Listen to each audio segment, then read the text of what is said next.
The night was silent, but the silence was alive. The old abandoned house at the edge of the desert had been empty for decades.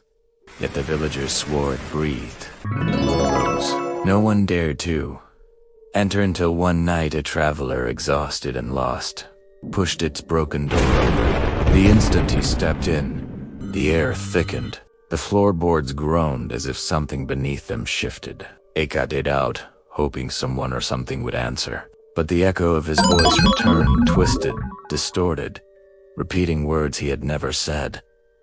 He walked deeper. Shadows hung from the ceiling like bodies suspended. Every corner felt alive, as though unseen eyes followed his every movement. He reached for his flashlight. It flickered violently before dying. The darkness became suffocating, almost tactile, pressing against his skin, against his lungs. And then he heard it, a whisper. Slow, crawling, hissing. At first, it called his name, Tenlactor, tiny, broken, forced, coming from some throat that shouldn't exist. He spun, but there was nothing. The whisper came again, now inches from his ear. Leave, before I take your face. He stumbled backward. The floor groaned beneath him as if the house were alive, shifting, pulling him down. A thud came from upstairs.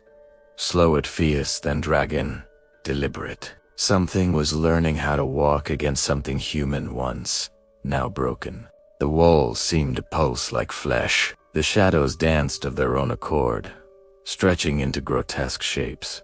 The whisper became louder, turning into a chorus of voices, children crying, women screaming, men begging familiar, yet horrifyingly alien. Suddenly, a staircase creaked above him.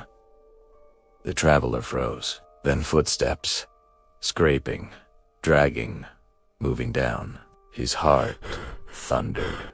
He wanted to flee, but the door slammed shut violently. The lock twisted on its own. The house exhaled like a living predator. The footsteps grew closer, faster, closer than any human could move. He could hear nails digging deep into wood. Bones snapped with every step. His breath caught.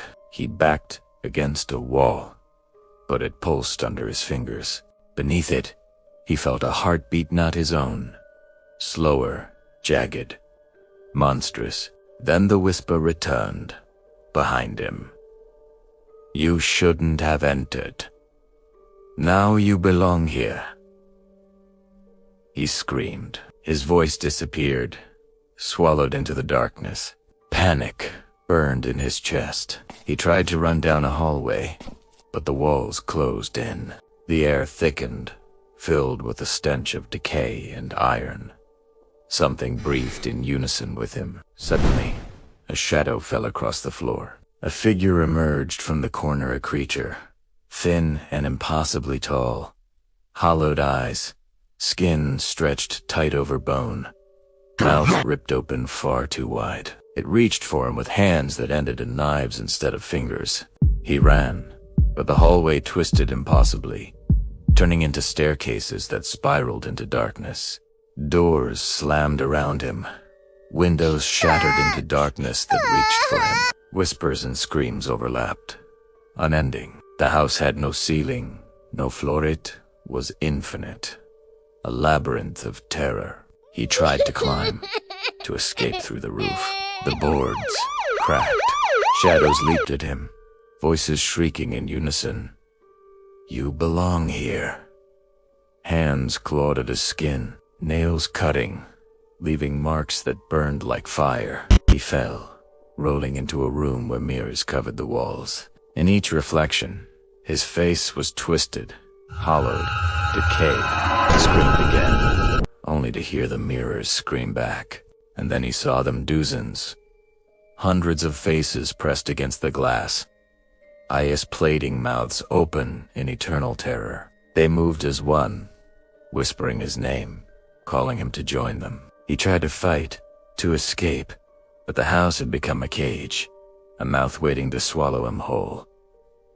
The walls closed in, the floor gave way.